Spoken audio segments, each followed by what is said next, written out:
This week, because of the holiday season, we're going to be doing a bonus episode of the Quad Pod in place of Robert's show.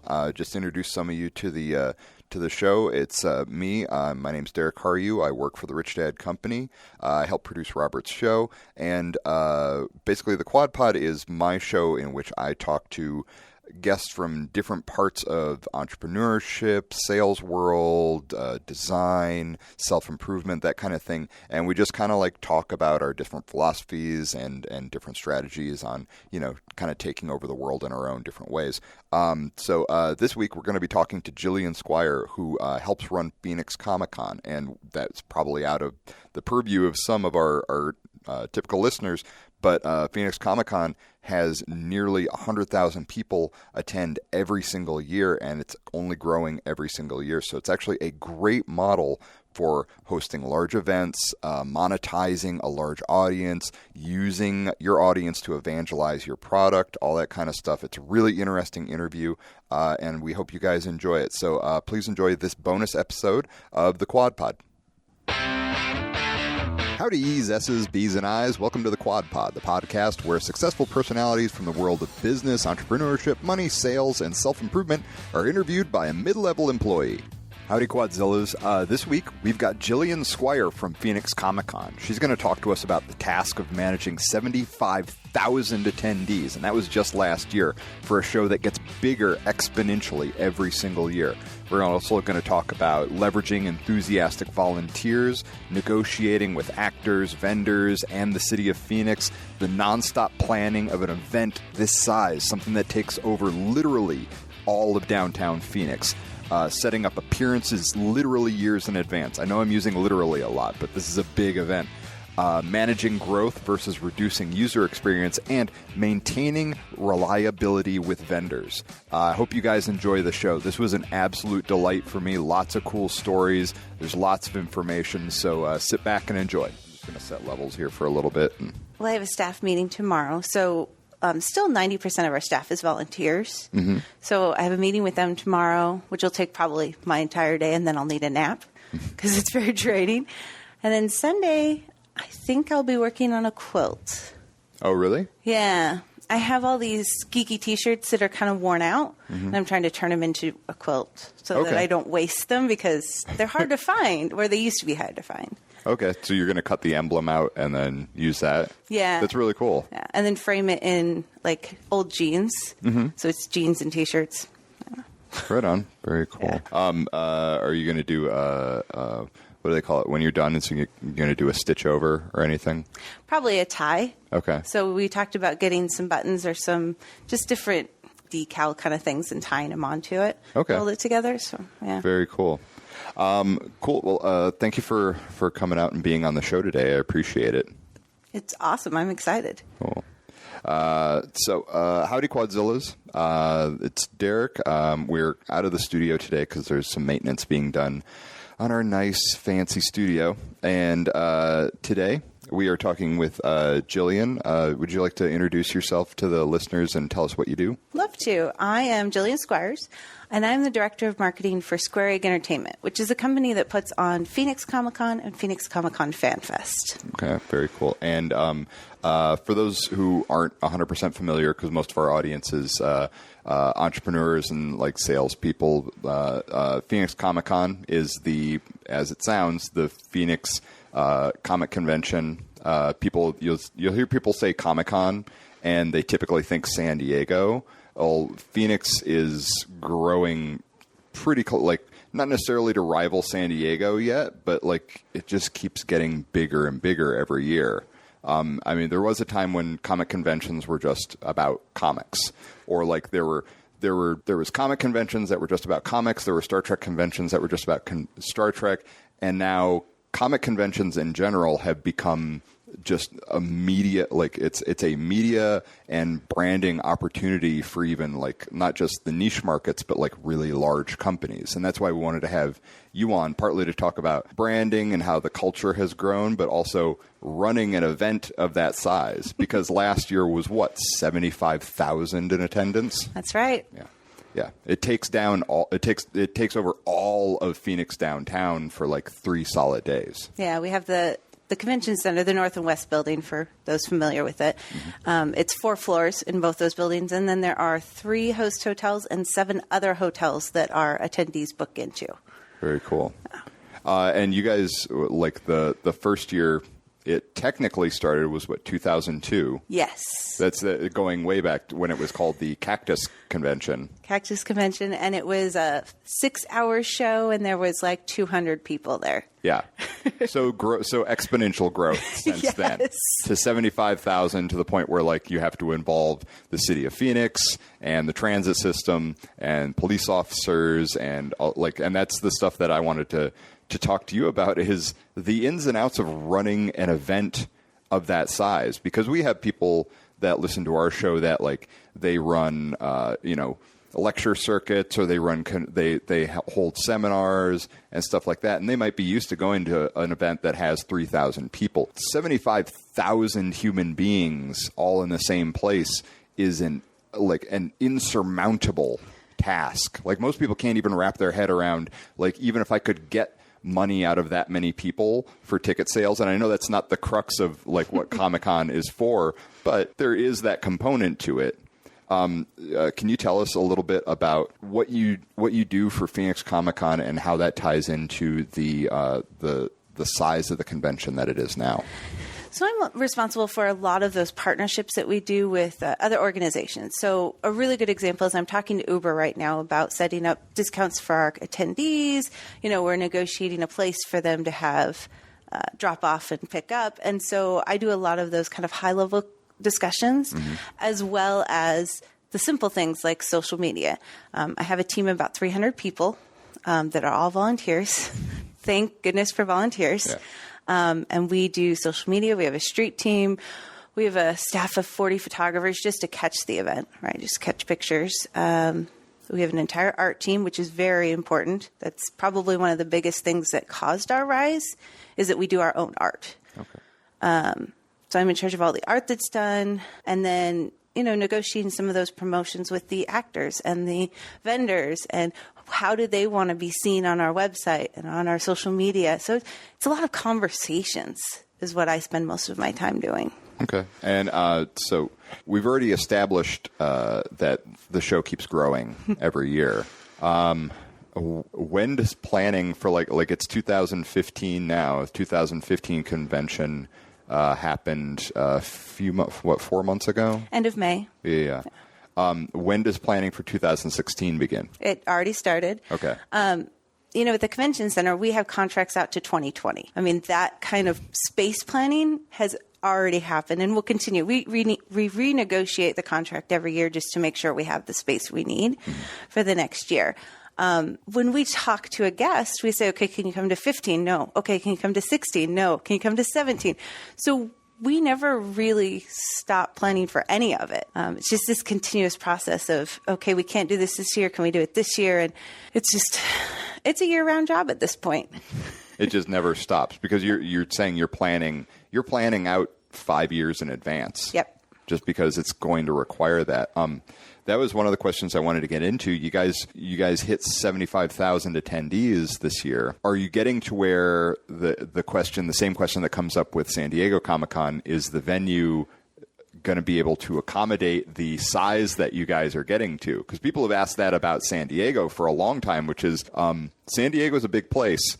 It's not big enough for how many people are showing up for Comic-Con anymore. Yeah, and that's a real struggle for them. And we've had some communication with them that's something they work with every year. But I would say that we would sell out before we would move. We're pretty dedicated to Phoenix. Okay. It is on our name. Oh, I'm not even suggesting you go to a different city. I'm only suggesting, like, is the convention center enough for you guys, or is it going to be to where like you're just going to have to like start pushing out into, because you already push out into the surrounding hotels and across the street, but like, is that still going to be enough for you guys? This is a really big debate. And we have it, every 6 months we're talking about this. There's a point when you get too spread out to operate in an efficient way. And one of our most important goals is to have an amazing experience for everyone. So if we push out too far, are we able to control that experience anymore? And we kind of feel that, no, maybe it's better to set the size that we can manage in an effective way and have an awesome experience for people and cap the attendance so that if that's how many people fit in that space, that's what we do. Because we really, I don't want to speak ill of San Diego. I know. Let me put out my own opinion, and you can agree or not agree with it. San Diego is an amazing event to go to. It is. It is like running a marathon. It is. And people think that's a joke. And go to San Diego Comic-Con for the entire weekend. Don't go for a day. Go for the entire weekend. If you do nothing but walk the floor, if you don't try to stand in line for 4 hours to get into Hall H, if you don't try to go to the panels, if you don't try to go to the special events, if all you do is walk the floor, when you're done, none of your muscles will work.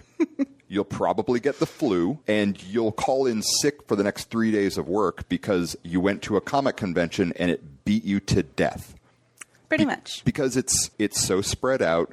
There's so much there, and it's hard to complain about too much content, but there's almost too much content. You could go for the entire with preview night and then the 4 days and still not actually see everything you wanted to see. Yeah, and that's an issue, because you're walking away not feeling satisfied, and we want to make sure the attendee is walking away feeling like they got to experience as much as they wanted to. Another issue is the vendors. If you get so big that the vendors are competing and they're not making enough sales, they're not going to want to come back. Yeah. So we have to very carefully balance the size of our vendor floor and even how many of each kind of vendor are there so that we can make sure that everybody makes money, at least enough to want to come back. Right, because that's, if you go there, there's people who haven't been, there's different sections of a convention. There's Artist Alley, and there's Vendor Village, and there's the panels and stuff. The Vendor Village is essentially just it's kind of the main floor where you can buy T-shirts and figurines and comics and all kinds of cool stuff that people make. You can get custom lightsabers. You can get pretty much anything you can think of in the pantheon of nerd merchandise. But it's getting packed, and it's getting to where you will see 2 or 3 booths that they don't even have similar products. They have the same product because they're aggregating from other sources, and the products are still cool. But you're like, oh, I just saw that shirt two booths ago. Why do I want it from you instead of from this other guy? Yeah, and one of the things we look for in a vendor, because we do actually curate, which is that if a vendor isn't bringing new content, isn't bringing new products, and they're selling the same thing year after year, we ask them to either change their product line or maybe they need to go to another show. Okay. Because they're not going to make money if they're selling the same thing. There's a finite amount of people of that 75,000 that are going to buy that particular item. And it's the same thing for the artist. If you're not putting out new content, you're not going to sell because it's the same people. Even if there's 2,000 new people, how many of them are going to buy your specific thing? Right. So we're really getting into this point where we're getting picky about the vendors. We have a waiting list of 700 people for our vendor hall. Yeah. And I know. I've tried to get on it before. Oh, no. We did successfully. It's fine. Oh, good. Yeah, we got in last year. It was cool. Good. Yeah. And you have to create a vendor hall that's going to make the attendees happy and make the vendors happy. And it's a balancing act. Yeah, you don't and that leads into a question about growth. It's about setting sustainable growth. Just because you can get bigger, and this holds true for all businesses of all stripes, just because you can grow doesn't mean that you should. Look around. There are so many successful brands and successful companies that have killed themselves by trying to expand too fast. And part of that failure can be that they don't have the capital, or they think their demand is higher than it actually is. But a lot of times it's what you described, which is the quality starts to drop after they hit a certain quantity threshold. Yeah. So I was curious where you've seen some areas where you guys have just really said, okay, no. It's cool that this thing has gotten bigger, but it needs to stop where it is for right now. Well, one of the really good examples is going on right now, actually. Because Comic-Cons are becoming so popular. Thank you, Marvel and DC, for the amazing movies they're putting out, right? Super helped us. They're real good. They are. They make a lot of money. Yeah. Actors are in abundance, right? More and more actors are doing, even current actors are doing cons, which is a newer thing. But they're asking for a lot of money for their autographs and their photo ops. And it's almost, I don't know if it's an ego game or if it's, hey, I had a bigger box office, I should get more for my signature. Or if they're literally just trying to cull the amount that they have to sign, right? $150, you're not going to sign as many times as if you do it at $40. Well, one of the things in Phoenix, and I don't know if it's true of everyone else, but especially for our attendees, is they're very price conscious. Price is a really important subject to them.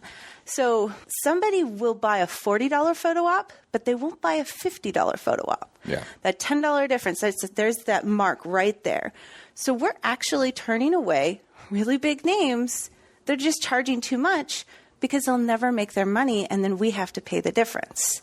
Oh, really? Is there a deal in place where they have they're like, this is my minimum threshold, and either I get it from the attendees or I get it from you? That's how you book an actor. You sign a guarantee is what they call it.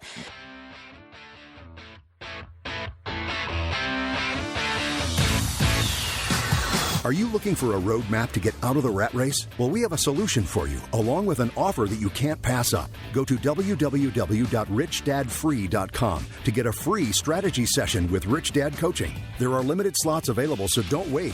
Visit richdadfree.com. That's richdadfree.com.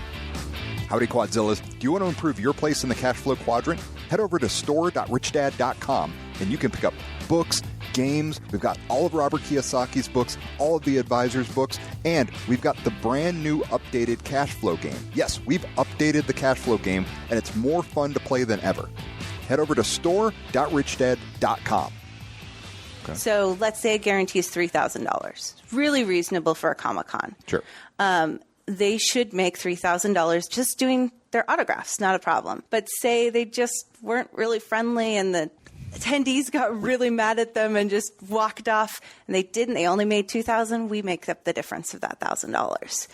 So we have to be really careful. You know, there's huge names out there at cons. Chris Evans is a really good example. He's starting to do cons. Oh my gosh, it's Chris Evans, right? But at the same time, it's $150 for an autograph. And there's no way in Phoenix that would sell enough for him to make it reasonable for him to come. So we're starting to pull back on some of those bigger names and make sure that we've got people who are reasonable for our attendees to purchase and enjoy the experience. Right. And that's not to speak ill of those icons, because in a lot of their cases, the truth is this sounds like a rich person problem, but from their perspective, they're like, I make $5,000 if I sat around the house and did nothing today. Why would I go stand and take my picture taken with 3,000 people for $2,000? Yeah. From their perspective, it is a thing. It's like they're still a human being, and they're still like, yeah, I'm kind of worth this right now, and I don't want to be a jerk about it, but like I don't, you know, it's the saying. It's like I don't roll out of bed for less than $1,500, which I get. It's just like, you know, like part of my day job is design. If somebody is like, hey, I'll give you $500 to design something, $500 is a non-zero amount of money. But it's less than I'm going to take for a design because I'm just used to being paid more now. Right. And it's not talking bad about the actors. They have to make their living. It's more about creating an experience for your attendees. Yes. And there were some, I won't name names, but there were, like, I did have a fun time going through the photo op catalog this year and just being like, so-and-so's wants what for a, like, there were a lot of names where I was like, really? I feel like you were on that show 10 years ago, and you don't. Like, there were a handful of people I was like, you could bring that number down a little. And one of the things we struggle is that they can hit that number at other shows, but at our show, it's just a more price conscious attendee, and part of that's the culture we have actively kept our prices lower for our memberships or passes to our event. We've actively encouraged children at our event and families, which families tend to, because there's so many of them usually, you know, you're not talking one person, you're talking probably 3 or 4 or 5, or in one case, 9 kids.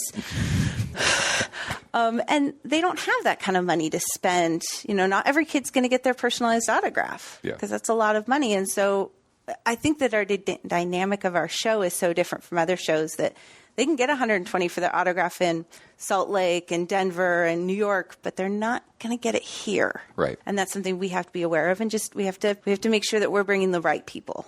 Yeah, and that's the other thing is that it's not just about price point. You have to be careful who you invite because there are some actors who go off the rails at a certain point, and you don't want them at your event, Buffy the Vampire Slayer. And you know, it reflects poorly if you invite someone to take photo ops and they, you know, are abusing the attendees, or they're being inappropriate, or they're getting drunk in the middle of the day.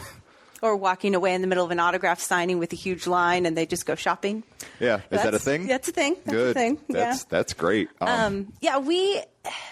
You almost have to be part of the gossip channel a little bit.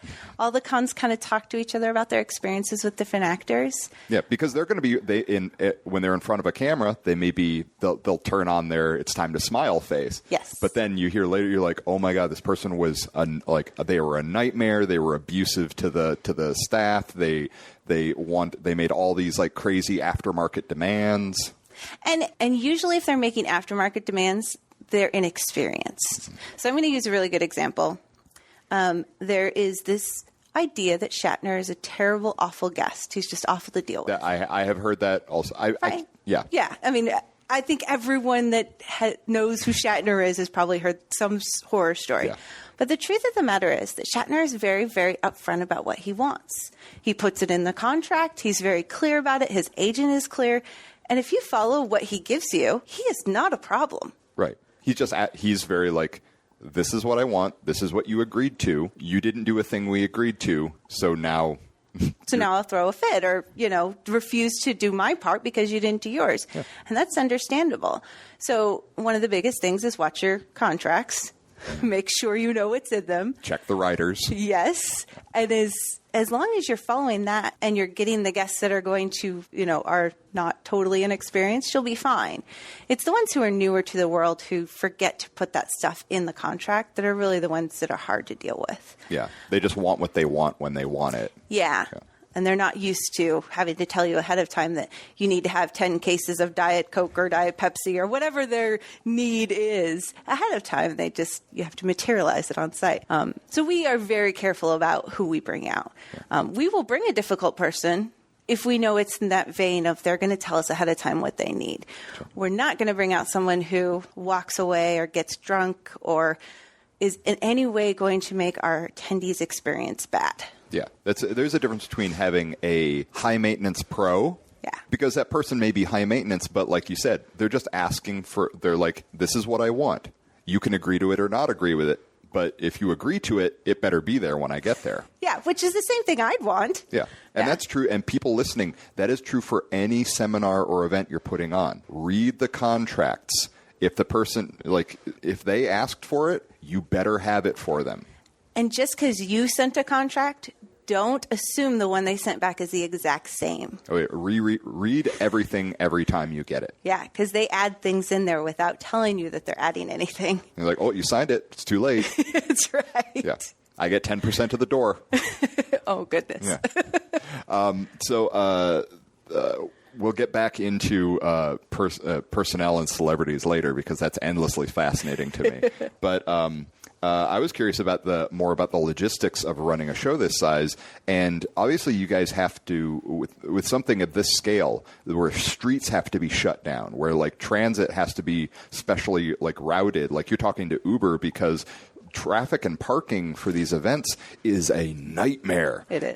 And it's like you guys have gotten all the surrounding parking, like facilities to get on board, and so like you're doing everything you can, but like there's still 75,000 people there, and logistics can be a nightmare. So I was curious if you'd talk a little bit about the special interactions and challenges that you have dealing with the city and transit and that sort of stuff. Yeah. When we first came downtown in 2010, because we used to be like in Ahwatukee and Glen Hillside. That's when the big population jump was. Yes. Right. I went from 7 to 14,000 and then tripled again or doubled again. And yeah, the city didn't understand what we were.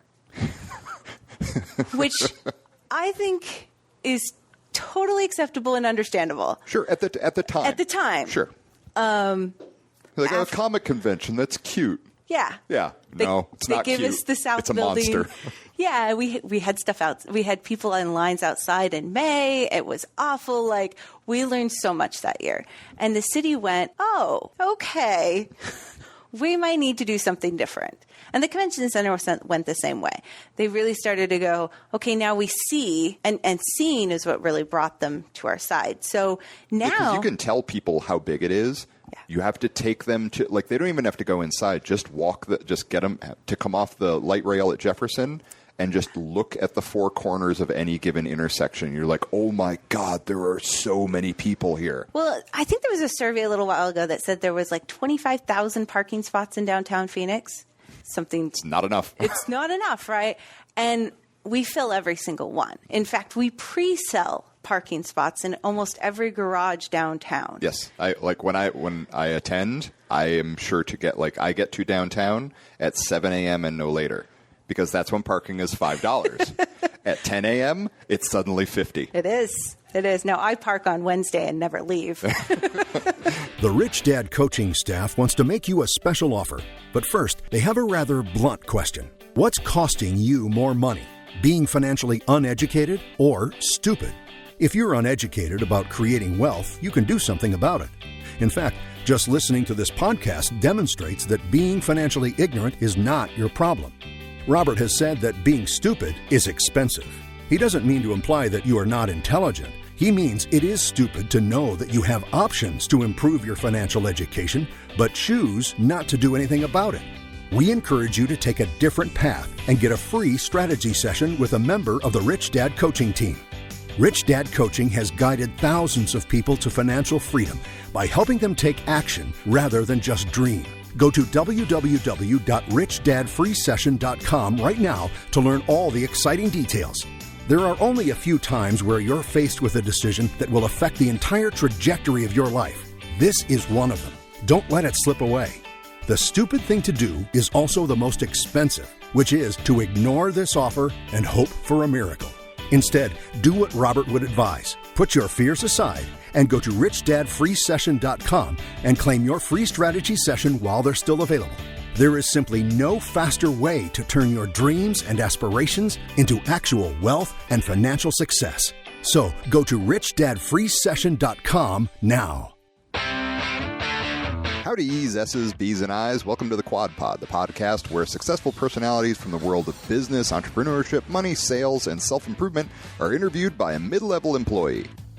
Hey guys, welcome back to our interview with Jillian Squires. Last week, if you missed it, we talked about managing 75,000 attendees per year at Phoenix Comic-Con, leveraging enthusiastic volunteers, maintaining growth versus reducing user experience, and dealing with actors, vendors, and the city of Phoenix. So go back and listen to that show if you missed it. It was really great. This week, we're going to talk about the absolute need to be accessible to your audience at events like this. That means get off your phone, be a showman, talk to people. We're going to talk about managing hundreds of tons of merchandise coming into this event every single day. We're going to talk about the big mistakes that happened at last year's event and why that's actually a good thing. Software and systems, finding them, adjusting them, and knowing when they need to be replaced. We're going to hear about how Jimmy John's used a horrible situation to generate lifelong customers. Also, we're going to get into accommodating talent requests, travel, limos, and a Diet Coke at the snap of a finger. And we're also going to hear about the value of having a CIA agent on staff at all times. Bonus, we're going to hear about Leonard Nimoy and how he's actually just as awesome as we hoped he was. Hope you enjoy the show. But that took time. That took reaching out. And every time that we reach out to someone in the city, it's kind of the same experience. They're kind of like, oh, okay, that's nice. And then they go through a cycle and then they go, oh, we get it. And it's an education process. So a lot of, what I do is, I go out to these meetings and I talk to the city and I talk to the business owners and I explain the whole thing and I give them our stuff and then I walk away and I don't hear from them. And that patience, that accepting that it's okay to wait a year for them to really understand. Right. Now, that could be hard for other people because their event may not be as visually, stunning to a person and a eye-opening, oh my gosh, I need to get money from all these people.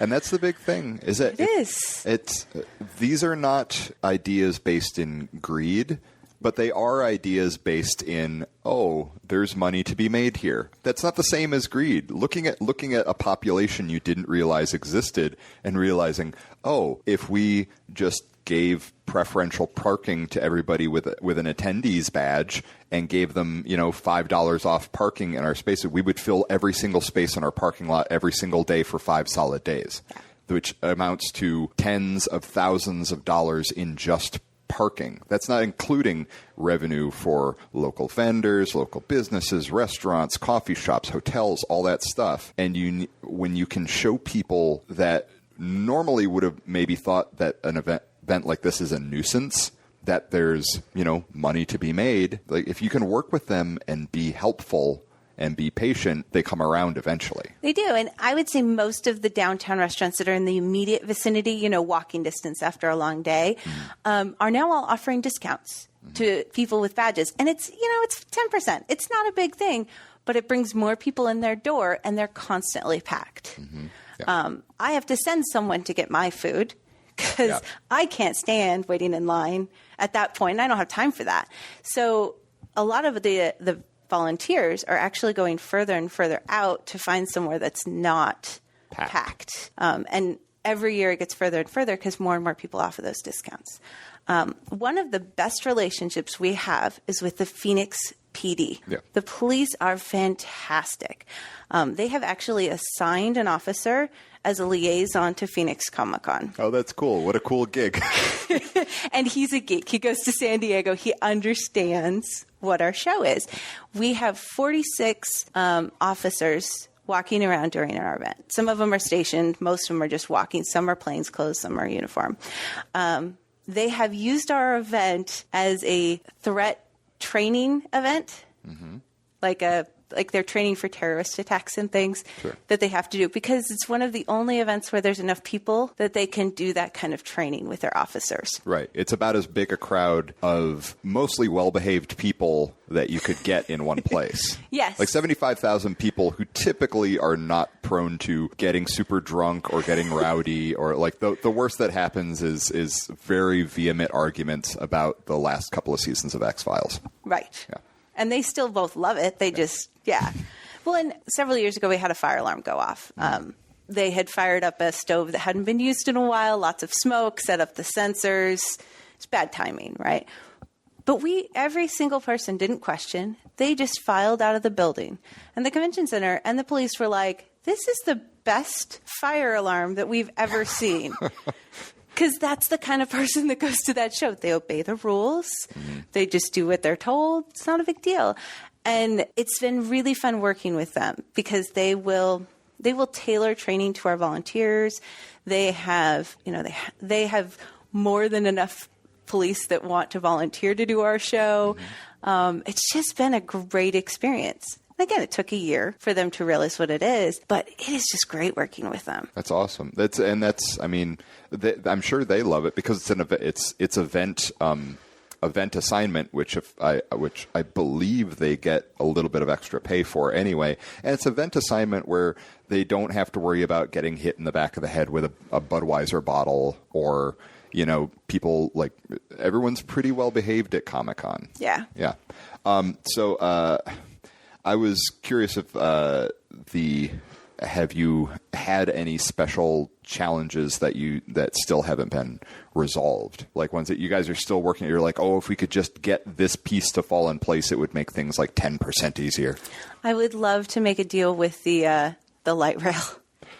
I'll bet. I was waiting for something about transit to come up because, like I said, transit and parking is always going to be an issue with an event this size.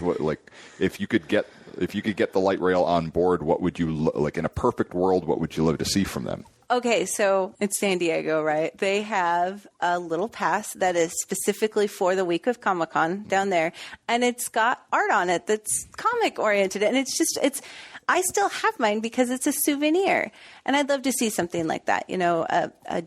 a deal because of the price consciousness of our attendees where they can ride the light rail.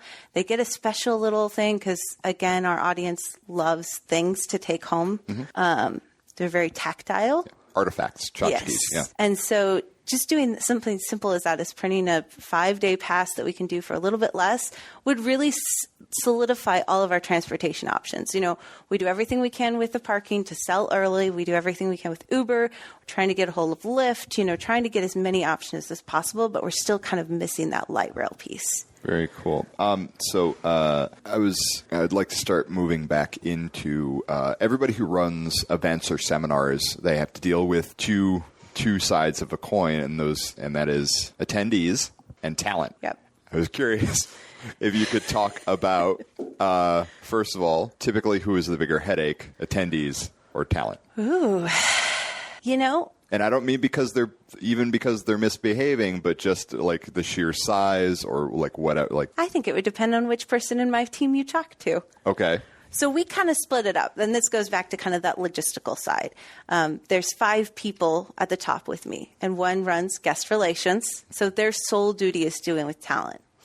Then we have operations that deals with the vendors, which is kind of the third element there. Then we have tech, which is its own thing. And volunteer relations. So because you guys have an unimaginable number of volunteers. 1,900 volunteers. Yes. To those run are our volunteers. event. Those are like people that are like, yes, I totally want to do this for a special badge, and that's pretty much it. A T-shirt, a pin, again, tchotchkes, artifacts that they can take home. And just being part of the experience. Yeah. I mean, it's like a big family, really. All the volunteers hang out all the time. They know each other. All of my friends are volunteers. I have no friends that are not.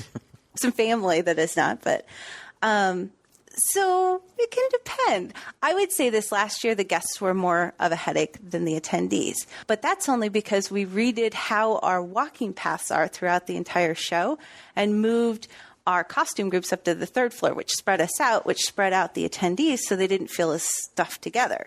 Okay. The year before, I would have said the attendees were the biggest pain because they were so upset because they were so clumped together and it felt so crowded. So it felt less crowded this year, so they were happier. Okay. Yeah. So it varies. It did seem like, especially walking like Vendor Village, seemed a lot less like moving through a herd of cattle this year. And part of that is we did widen the aisles another foot, so they're 12-foot aisles, which I recommend for anyone with an exhibitor floor, because then people can stop and talk without impeding your flow. Yeah. And then that bringing the people up, just spreading them out more, allowed for a more breezy feel. We got a lot better feedback from the attendees on that. And that's been... that's been a 4-year, 5-year project. Every year we try something new to try and make the traffic flow better. This year seemed to work very well. Well, do you have like somebody that's just that's their whole gig is just working out the logistics and the kind of the science behind human traffic flow? That's what our operation team does. Okay. They also do the floor plans of every floor for like the vendor hall and where everyone's placed and things like that. Right. Not something that my brain is good at doing, but they are very good at it. Very cool. Yeah, because there's a science to the floor too. You can't put 20 animes to get stores together because then no one will buy anything. You got to spread them out. Right, and that's the other thing I wanted to talk to you about. So you guys have, is it hundreds of vendors? 700 vendors and 300 artists. Okay. So what do you guys typically see as, I assume you have to turn people down. Yeah. What are you typically turning people down for as far as Vendor Village goes? Non-pop culture product. If you can't tie it into you're just why are you here? I love Scentsy. I have 20 Scentsys in my house, but they don't exactly fit into the pop culture genre. Can you tell people what that is? Oh, it's a candle system that has a light bulb to melt the wax instead of actual flame. Okay. It smells great. It's safe. Kids safe. They knock it over. It doesn't hurt anything. Got a little wax. No big deal. They're at almost every carnival and fair I've ever been to, but they don't fit in our village. So we have to turn them down. We have to say, it doesn't relate. Artists that aren't producing current work, unfortunately, because they're not going to do well, and then they're going to be upset, and it's just not a good fit. So there is always those at every convention, there's always those couple of booths where you feel really bad for the person working it.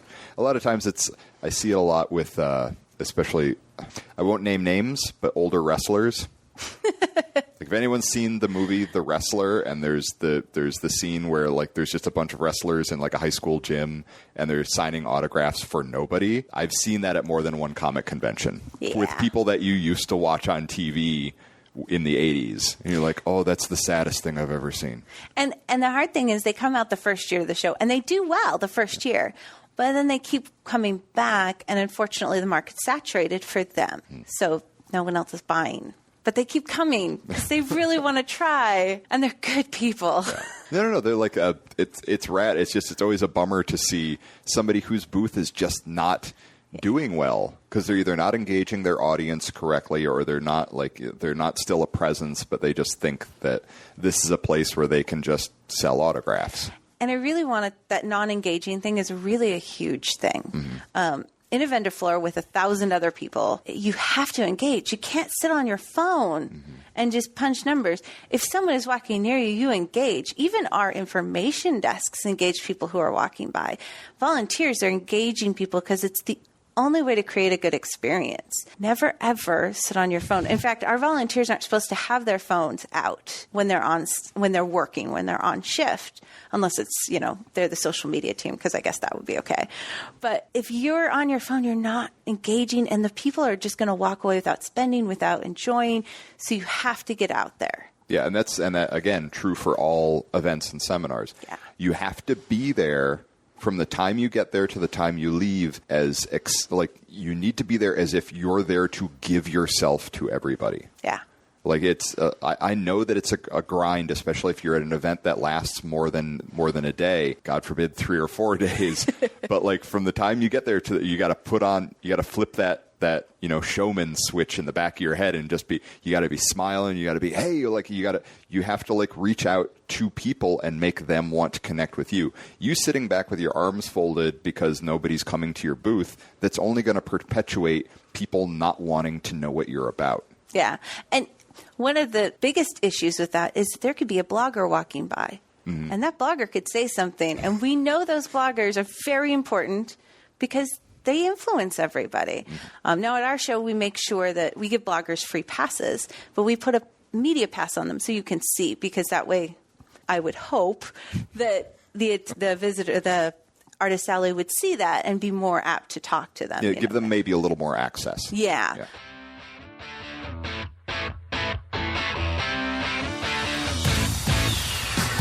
Are you looking for a roadmap to get out of the rat race? Well, we have a solution for you, along with an offer that you can't pass up. Go to www.richdadfree.com to get a free strategy session with Rich Dad Coaching. There are limited slots available, so don't wait.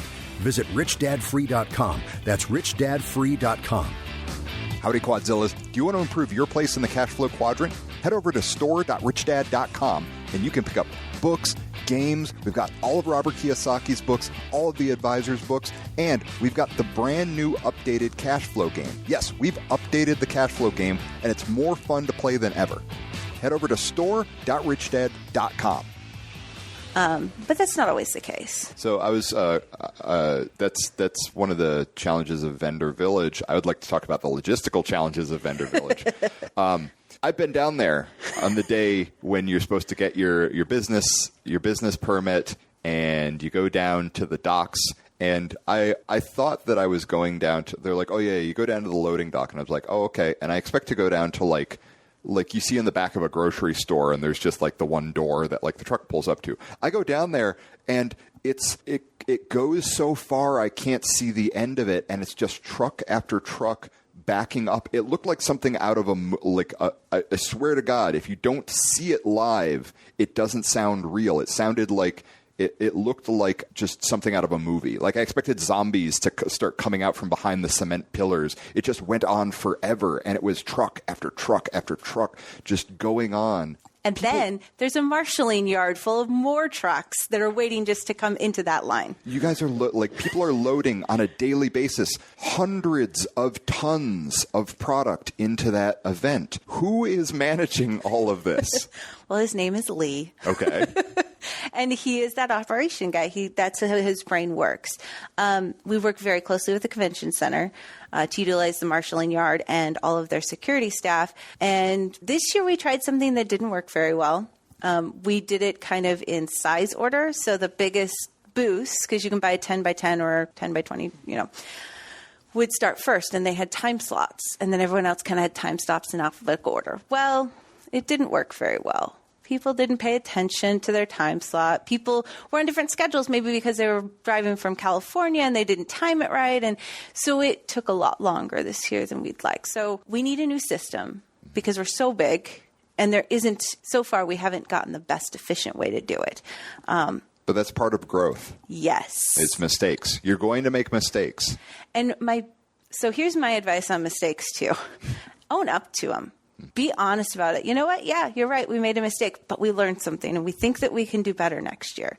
That's something we've employed for a long time, and it doesn't just get a good response then, it gets a good response later. So one of the things that I saw this year with the vendors was they were saying, this is crappy, this is horrible, but you know what? We know they're going to make it better because we'd built that reputation. Right. So we do use a company called StreamPoint to actually curate where people sit on the floor. And it manages the money for us. It manages the placement. It manages, here's all the extras they can buy, extra passes and things like that.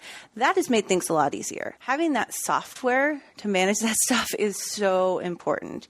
We used to just do it in Excel files, pen and paper.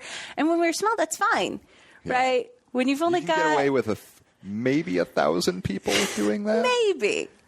But at this point, it's so huge that we pay for software, and it is worth the investment. Yeah, systems are they're not important. They're absolutely necessary. Yeah, there's no way we could do it without it. If you are running seminars or events and you break 500 attendees, you need to have web systems in place already. Ticketing systems. Yeah. And you may not pick the right one the first time. No, you may not. Or you may, one thing we've seen is tech changes so fast. You've got a great one for 2010 and it's working awesome. Well, now it's 2015 and that one really hasn't changed any. And now it's time to go with the new guys with the cooler stuff. Yeah, I have a POS, I had a POS system. I won't name them, but they're a shape. And they were great. They were great for the first couple of years I was doing stuff, but now I'm just like, you have no useful inventory tracking, and you have no way to put my customers into a list so I can communicate with them for sponsorship and bonuses and coupons later. Sorry, you got to upgrade at a certain point. You have to if you can even see your systems being outstripped by your growth, you need to already be replacing it. Yeah. You can't wait until it's already happened.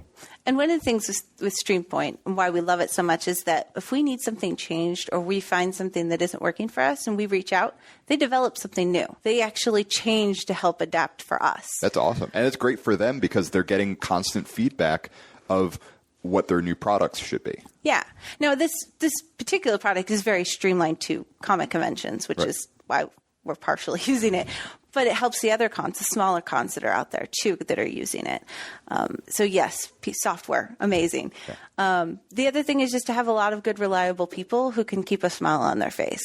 Because the 2 days that vendors come in the hall, Wednesday and most of Thursday, there's no real way to keep everyone happy. It's hot, you're sweaty, you're trying to get things done. Your booth is on that side and the loading dock's on the other side, and you're walking back and forth. They're loading all their stuff in. They're tired. They're dirty. And in a lot of cases, they have driven hundreds or even thousands of miles with their product. And then they got here and they sat in a line in their car waiting. Oh, funny story. Jimmy John's was delivering to the vehicles. Oh, really? They had a guy that was on a bike. And again, listen, these are examples of making opportunities out of failures. That's Jimmy John's going... They could have been like other companies and just been like, oh, we don't do that. If you want an order, you got to send us an address. And they're like, no, we'll find. Just give us a license plate. We'll find you. Yep. That's how you make. That's how you capitalize on an opportunity. And all the vendors were just praising Jimmy John's and how much they loved it. I can guarantee you, that. Yeah, that generated hundreds of people who are just like, no, just, when I want a sandwich, it's just Jimmy John's. Yep. It's nobody else, just them. Yep. Because I was hungry and they fed me. That's it. In a car that I'd been sitting in for 2 hours. Yeah. Which, like, a sandwich when you're starving and mad, that changes everything. Yeah. And we would go up the lines and, like, hand out water and stuff. But Jimmy John's is the hero of Comic-Con this year.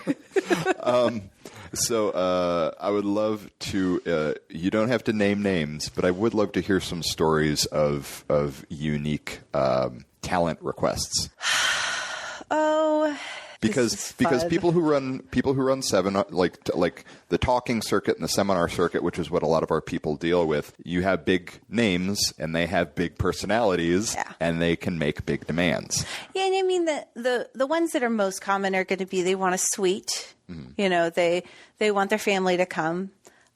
We hadn't encountered this before this year, but a guest wanted a limousine. And we have town cars. We hire a town car company that transports from airport to, because we used to do it in our vehicles. And again, too big, hire a service. You just have to. We even had to hire a travel agent for the first time this last year. I didn't know those existed still. Yeah. Okay. Yeah. She books it all. It is taking a load of work off of us. Diet Coke at every, like always a cold Diet Coke available is kind of one that was difficult because the convention center is a Pepsi business and we're technically not supposed to bring in Coke. I mean, attendees can. I do. I'm a Coke drinker, so I have a case of Coke Zero in my hotel room across the street, and my sister brings me cold ones. But we had a guest who's like, I need a cold Diet Coke to be at my beck and call at every moment. So this guest is not. So you just have someone tracking that, but like, there's just like your job for the weekend is to be 3 feet away from this celebrity with a little cooler and just present a Coke. So we have what we call guest liaisons. They're volunteers. Mm-hmm. It's really cool. We've even got a guy who's like in the CIA that comes out and does it. It's just fun stuff. And these are people who can keep their mouth shut. You know, they can deal with the drama. Because you can't put a fanboy with their hero for both of their sake. Yes. We'd have passing out volunteers. Yeah. So they're assigned, the bigger media guests, they're assigned to a single. The artists, they usually is one person for like 5 because they're artists tend to be less demanding than the TV folks, surprisingly. Yeah. And so that person is just in charge of keeping them happy. That's all they do all weekend. And it can be anything from moving their photos and lining them up perfectly and having a ruler just to make sure that they're exactly 2.5 inches from the bottom. Because 2.5 inches spells better than 3 inches or 2 inches. That is a true story, by the way. To, getting the press and media away from them. To carrying around a cooler of Diet Coke. Very cool. For a guest. What about security? Because I'm guessing, in some cases, I'm sure they have their own people, but I'm guessing there must be a non-zero amount of security for a place where you've got, half of the cast of Game of Thrones and half of the cast of The Walking Dead, and God rest his soul, Leonard Nimoy, and just all these people that they are surrounded by the people who have nothing but questions for them, and they have no interest in answering all those people's questions. So you have to have people to just be like, yeah, I know how much you love me. Stay back there. Most of them won't say anything. Most of them will play along because they want the attendees to see them as nice guys. But they will keep someone near to be the bad guy. Mm-hmm. Usually it's the agent or the spouse in some occasions. Like George Takei's husband is. I wasn't going to say anything, but yes. No. If you've seen the documentary, yes, that he's very upfront about. He's like, my job is to be the person who's like, no, keep it going. Like, yeah. I think he's comfortable with that, and he is, and he. He's not a bad dude. He's just making sure that like George is happy, the person's happy, and if anybody's like, that guy was a jerk, that they're talking about him and not George. And he plays that role very, very well. When they were out to the show, that's exactly what he did. Yeah. We had to change out guest liaisons for him because the woman we had assigned wasn't quite up to handling that kind of personality. But it worked out well in the end because he was very upfront. He was very, this is not okay, this is okay. So we hire a security company for most of the security, but we also have some people on staff that hang out in that area just to make sure it's okay. And there's always a police officer in that area too. The caveat to that is that our attendees are really excellent about not swamping a guest. They usually leave them alone. A really good example of this is I was walking through the Sheraton lobby. I don't remember what year it was, but Norman Reedus was sitting there having coffee at a table, just sitting there, and no one was talking to him. No one was bugging him. He's just sitting there, and he saw my staff badge, and he waved me over, and he's like, so what do you do for the con? And he just wanted to talk, and he's like, you tell any staff member they can come talk to me anytime. So he was sitting there hoping for people to come and talk to him, and everyone left him alone. That's awesome. I will say I saw the exact opposite with Walter Koenig. Yeah, okay. Yeah. I watched him be the most polite human being on earth as he was trying to have dinner with his wife, and a handful of very exuberant attendees were making it very hard for him to have dinner with his wife. Yeah, and a lot of the guests we will offer reservations in like a back room or a hotel room that has a dining aspect, like one of the suites or something. This was away from the con. This was easily 2 blocks from the con and you saw his face just do the kind of like, and then smile and be like, oh, okay. Like he was very nice. Yeah. But I'm sure he was exhausted. Yeah. Yeah. It's hard. There's always going to be some fans that go up and talk to him. Yeah. And when they're with us, we try to keep liaisons with them and a guard almost around them. And usually if they're walking, they don't get stopped because usually they're headed to a panel or they're headed somewhere. So the attendees know where they're going because it's all in that book that we give out. But when they're on their own time, when they don't take up stuff on our private room dinner, sometimes it's hard for them. Do you have any situations where you have had to not invite a particular guest because a different guest is there? Oh, yes. I have 2 examples of this. Okay. Kind of. By the way, I don't want to get you in trouble. So if you can't name names, you can just say a person. I will be doing that quite a bit. Okay. There was a person who was on a pretty popular show, and it was a really big coup for us to get them. And they basically had a list of the people in the show that could not attend the same year as them. Was it a long list? It was most of the show. Oh, wow. Yeah. Oh, they didn't like the rest of their cast members. Yeah, they just didn't want to be around the other cast members. And it could also be they didn't want the competition. Okay. If you're the only person from that show, you're going to be okay. Now, we had booked someone else from that show, but it was okay because they were on the okay list. Oh, okay. But it was because it may be they don't like them, or it may be that they're like, no, I want to be so-and-so is attending, not the cast of is attending. That's why reunions are really hard because they tend not to want to be the cast of. Now, we were lucky and got the Babylon 5 one, and that was because Michael, I'm going to mess his last name up, Krasinski, put that together. He was the writer, and he was like, okay, guys, I want to do a reunion, and we're doing it at Phoenix, and you're all coming. Now, a few couldn't because they were actually doing gigs at the time. Sure. But most of them were there. Now, the opposite of that was we had a guest and we had announced him, not a big deal. And we went and we're trying to get someone else from that show and they were on board, totally cool. And then they found out the other person was coming. They're like, no. And I don't think it was the actor. I think it was the agent. The agent was like, no, we're not going to compete with him. Are you usually dealing with agents more than the person themselves? I'm assuming that would be their job. Yeah, 90% of the time we're dealing with agents. Occasionally an actor will want to be involved in what the press releases look like, what the images look like. So we have to send it to the agent, and then the agent sends it to them, and then they send it to the agent with a yes or no, and then they send it back to us because we are not allowed to have direct contact usually. Yeah, which that makes sense. Yeah, it's a protection for them. Yeah.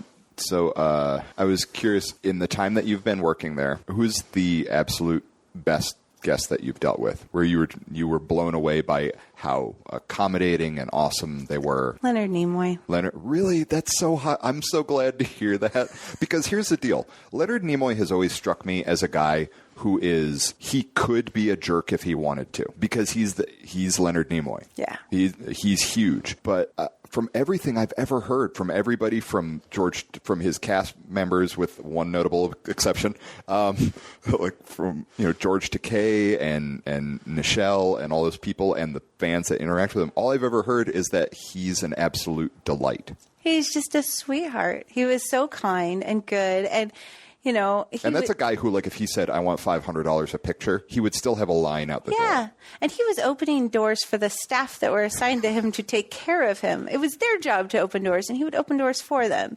And I mean, just the ultimate kindness, just always kind in how he asked for things. It was never like, I need this. It was always like, if it's okay, if you have a few moments, I'd really like a glass of water, or, I'm getting really hungry. Is there any chance that there's something around? I mean, it was just so sweet and kind, and just not wanting to impose on the people that were there to serve him, in a sense. The second would be Stanley. Really? Okay, that's great. Yeah. Because that's another, like, that's the opposite situation where you're like, he always seems so upbeat that I'm like, I wonder if he's a jerk when you get him, like, set aside. He just wants to talk about himself. Okay. Which is all, if you give him a chance to talk about himself, he is happy as a clam. A couple of years back, he did commercials for us, and he just did that, I'll see you at Phoenix Comic-Con. Yeah. He seems like a guy who's just enjoying life. Yeah, he's just having fun. He's having a ball, and he always runs over on his panels because he doesn't want to stop talking. He doesn't want to give up the spotlight, but he's just having fun the whole time, just having a good time. And he takes time when he signs. A lot of people just sign, hi, okay, that's nice. But he took time and he would talk to people. Same with Leonard. They would talk. They would listen to the questions or the comments, or, you're not supposed to have pictures at your table because they want you to buy the professional photo ops. But sometimes when there was a kid, he'd still do a photo with a kid and, come around and talk to the kid, maybe give him a hug. It's just that personality that can't really be faked. Very cool. And that makes you want, and that makes you connect and want to, like, we have to tie everything back to business. If people have that experience with you, they're more likely to come back when you have another event. Yeah. Well, Stanley, we brought him 2 years in a row, which is really rare for us. And I can't imagine he doesn't sell out every event he does. He did. Yeah. And he would if we brought him back now. Now, he's not doing as many shows right now. But yeah, if we brought him back today, he'd sell out completely. Not a problem. Yeah, I had that experience with Will Wheaton. Oh, Will is great. Yeah, like because I went up and I was like, oh, can you sign this? And like I always have the thing where I think I'm going to be super cool when I walk up and just talk to him like a bro, and it never happens. And I was like, oh, I just want to thank you for like your books and tabletop, and it made me like want to like write more and like get into board games. And he's like, oh, cool, what games are you playing? And he like did not break eye contact with me and had a conversation. He was fielding the questions on for easily 5 minutes, and there was a line of people behind me waiting to talk to him, and he never broke eye contact. Yeah, he's great, and sometimes he will purposely ditch his liaisons. He will escape, in a sense, to just walk around the floor and just see what's out there. Oh, Leonard Nimoy did that when he was on the floor and he went over to the Lego area and got pictures taken with the Legos. And, oh, very cool. And Will does it every time he comes, and hopefully he'll be coming again soon. Just depends on his work schedule. He's been busy lately. He's been very busy, but it is one of those things where you're like, how come you don't do Radio Free Burrito anymore? It's like, oh, because you're working again. Yes. Which, look, we want that. Everyone wants him now, but we had him when nobody wanted him. Yeah. And he does talk about us a lot. So we hope to have him. Patrick Rothfuss was here 2 years ago, and I was in line because I'm a big reader, and the person in front of me gave him a comic book that they had drawn. And he reached into his bag and said, I'll take it, but you have to take something from me in exchange. And he had been working on these playing cards. And he gave him a deck of the playing cards that had all the art from his book on the back. And I was like, now that's a really cool response that not everyone has to that, because everyone gives guests things. And usually it's like, okay, and they hand it off. If it's baked goods, they're not going to eat it, guys. They're just not going to. Yeah, don't bring them food. Don't bring them food, but maybe booze. If they're sealed, they will drink the booze. But that's a good response that you don't usually see. It was just that kindness of, okay, I'll trade you. I don't want to just take from you. Yeah, and now that person has a connection with someone that isn't a character anymore. They feel like they have an actual connection to them. And that, again, we have to bring everything back. If you can create connections with your audience, they will stick with you through everything. Yeah. They will become your evangelist. They will do the advertising work for you just everywhere they go. We think of our social media persona as your geeky best friend, right? We're playful. Sometimes we troll a little bit. But it's to the point where sometimes when people come in and say something not negative, but criticizing in some sort, maybe it's very constructive, anything like that, our other Facebook people will come and defend us because we are a person almost to them. Yeah, if you can get a community to see you as more than just a brand, then they're more likely to jump to your defense if people are just pointing out, they're like, and they may even, and the people who are pointing out things that they perceive you as doing wrong, they may even be right. But if they're approaching it in a negative way and just like slagging you off online, which happens constantly, you as the entity can't engage. That's the bummer, is that if someone slags you online, you can't even directly engage with them in most times, because then that just becomes you screaming at the guy in the tinfoil hat. You look worse for having argued with them. Yeah. So if you have other people who believe in your brand, they'll do that for you. And it's great. Yeah. It feels good because you feel, let's be honest, every time we get those hits on social media where someone's talking negative, it hurts, right? No matter how big you are and how much there's going to be people out there doing that, it still hurts. So to have those defenders, it almost makes you feel justified and hopeful for the social media world. Yeah, there's a little. I feel like certainly there are examples where it's getting much, much worse, but I feel that it has to do with the venues. But I feel like in most most venues that just normal people engage in, the amount of trolling doesn't happen as much anymore without somebody speaking up. Yeah, I think people have found their voice. I think a lot of it is this culture in the world that you're supposed to stand up. You don't have to take anything. And so we're seeing people stand up for each other a lot more in all aspects. We do a lot of LGBT and supportive of anti-bullying and a lot of those kind of charities. And it's very hopeful to me to see people standing up for each other and being friends in a community rather than everyone just kind of hiding in their own little hole. Yeah. So speaking of the community, nerd culture just is at its apex right now. Yeah. It's bigger than it's ever been.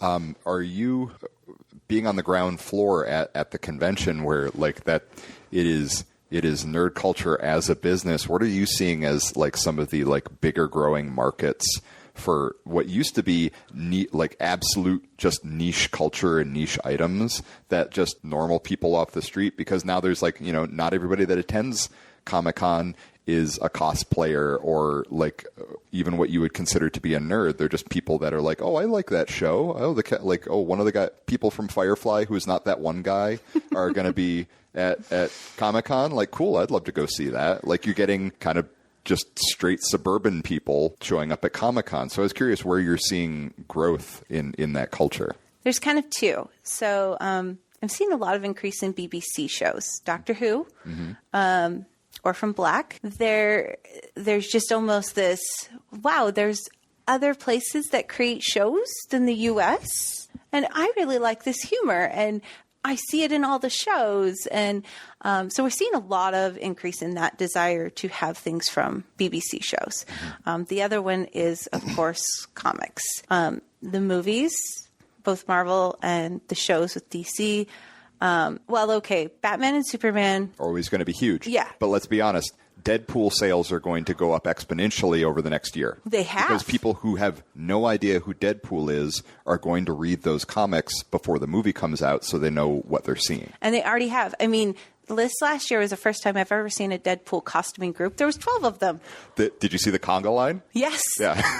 there were about a dozen Deadpools who, I don't even know if they planned this, it may have just happened, all got together in a conga line and congaed through all of Vendor Village. Yeah, and we've had Deadpools, but never in that quantity. Yeah, because Deadpool is he's not an unknown character, right? But he's not Batman, Superman, Wolverine, Spider-Man, the Hulk. Yeah. He's kind of a B-list. He really is kind of a B-list character, even in the Marvel universe. He's just kind of there to be hey, I'm here to put my thumb in everybody's eye.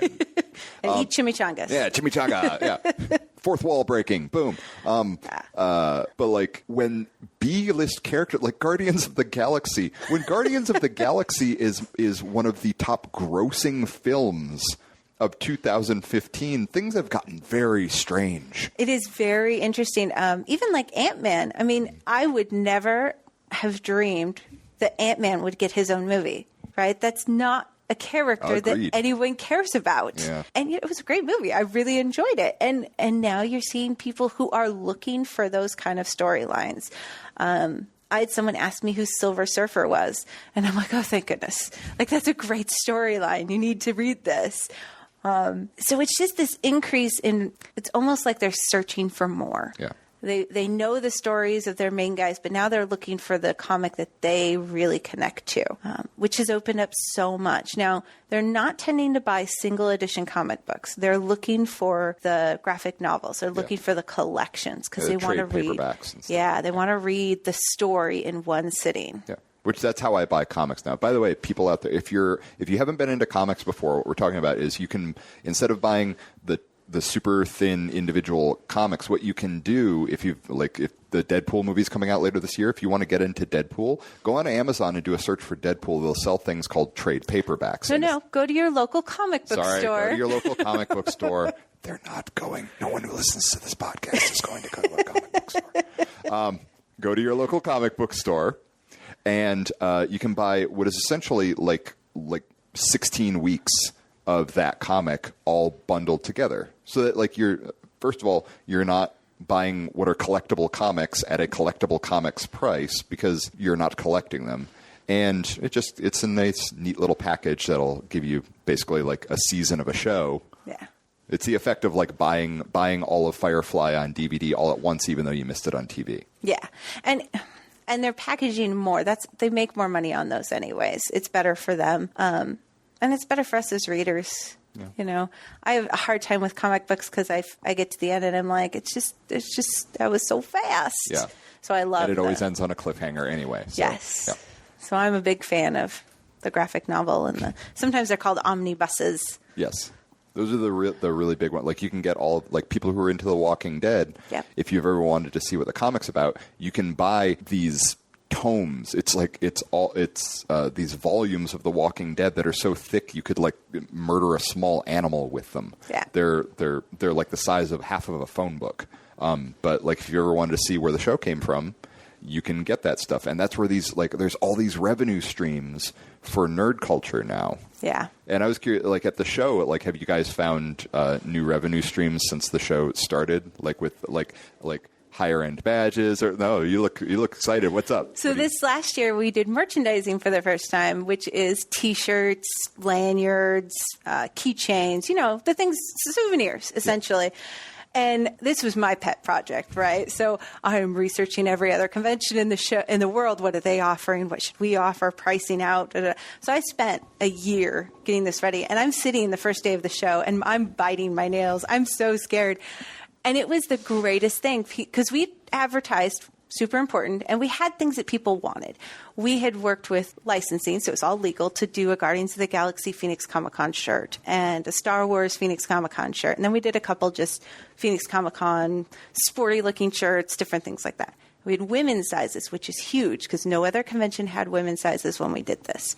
Couple have them now. On Thursday, when the doors open, everyone goes into the registration to get their badge, and then they all turned and came straight to the store, which is when I knew I was okay, and just bought stuff. And we made back everything that we had invested in that, including POS systems, registers, long-term infrastructure things. Oh, so wait, you made back the infrastructure cost. Yes. Whoa, that's awesome. And the cost of all the product, and made a profit. Okay, that's great then. Because I was like, at first I was like, okay, well you broke even. That's fine. But no. I was like, oh, so like this, the stuff you're going to use again, because that's when you start out, you got to buy a lot of gear, and that gear eats up probably your first 2-3 turns at the Apple worth of product. Yeah, and we made all of it back and made profit. That's awesome. It was amazing. And part of it was all that research, right? I really dug into what our attendees are looking for. Instead of guessing. And so now I made 1 or 2 mistakes. Oh, okay. You will. Anyway, we did a Homestuck shirt, which is an anime that's very popular with teenagers. And what we didn't quite take into consideration was that teenagers don't have their own money. That's true. They don't. By the way, Homestuck. I have seen those characters at Comic-Con for 3 years running, and it was only this year that I finally was like, I can't do this anymore. And I reached out and grabbed a 14-year-old girl, and I was like, what are you dressed as? Because I keep seeing these kids like with they have gray skin and like kind of emo haircuts, and then like little rainbow horns. Yep. And I'm like, I'm clearly not hip anymore because I don't know what the hell you are. And there's a huge following for it. In fact, that's the biggest anime in our programming. We have more things, and that's why I thought I could sell it. By the way, I looked it up online. Still don't get it. I don't get it. I don't know. I don't understand it. Maybe it's an emo thing, which came in after I was grown up. But those I'm not kids saying it's love bad. it. I'm saying I tried it. I don't get it. It's huge. Yeah. We have a great base for it. They just don't have money.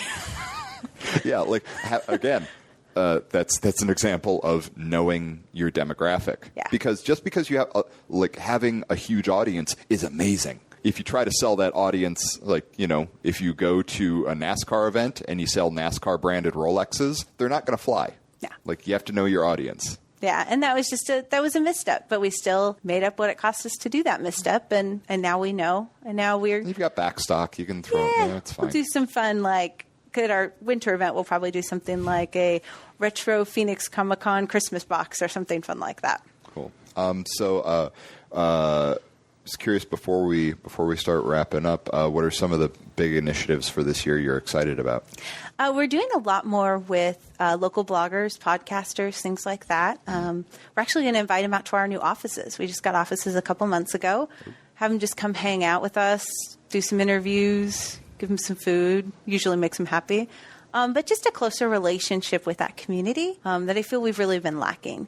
And then a more year-round commitment with our attendees. One of the things is we kind of all go quiet right after Comic-Con because we're all sleeping. And we want to continue that experience, blog and talk to people about what their favorite part was and just keep it alive, keep that spirit alive all year round. And that's part of having that second event in December. It's smaller, not as many people. It's a different show. It's the fan event. Fan Fest, yeah. Had 11,000 people last year. Very successful. Not nothing. It's 11,000 is plenty of people. We made money. It was great. The vendors were happy. But it's a fan event. It's for people who miss the small days. But that year round, that's every 6 months sense, creates that community all year round, and instead of just 3 or 4 months before the show. So that's kind of the goal, is to really engage all year round. Very cool. So we always have a handful of questions that we wrap up the show with. The first is, if you could collaborate on a project, and it could be for Comic-Con or something else, any person living or dead, who would it be and what would the project be? We talked about him, so it probably puts it front in my head, but I would have loved to have been part of Leonard Nimoy's work on loving your body no matter what. He did this whole thing with larger women and how everybody's body is gorgeous. And it's part of that anti-bullying, that loving yourself that I think so many people struggle with, that would have been amazing to get to work on. Very cool. If you could give one piece of advice to young entrepreneurs, what would it be? It's worth paying for art. Having your own stuff, not stealing, borrowing from Facebook, not just reposting. No, it's stealing. It's stealing. Yeah. But creating your own art, creating your own posts, having someone create your logo, having someone create your art, even if you're reusing it 500 times, it is so worth it. It makes such a difference. And it makes, in a place where we are all inundated with visuals, people can tell the difference when you are being cheap and when you get the good stuff. It is worth having the good stuff. Lastly, who do you think we should have on the show next? Ooh, well, that's a really hard question.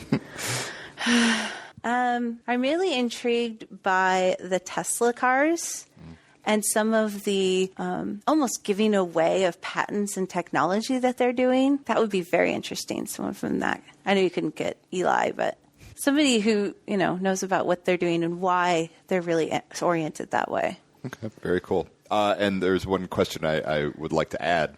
Can I get a God Pass for this year? I can't get a God Pass. Okay. But I can get you a pass. Okay, cool. We'll talk later. Okay. Thank you so much for being on the show. Could you plug the website and where people can reach you guys? Definitely. So it is www.phoenixcomiccon.com. It does have information for both of our shows. And you can always email us at info@phoenixcomiccon.com. That's usually the easiest way to get a hold of us. Very cool. Thank you so much for being here. I've had an awesome time. Thank you for having me. This is great. And we will talk to you Quadzillas later. Have a good one. This has been a presentation of the Rich Dad Radio Network. Please subscribe to us on either iTunes or Android. And for more information, go to www.richdad.com.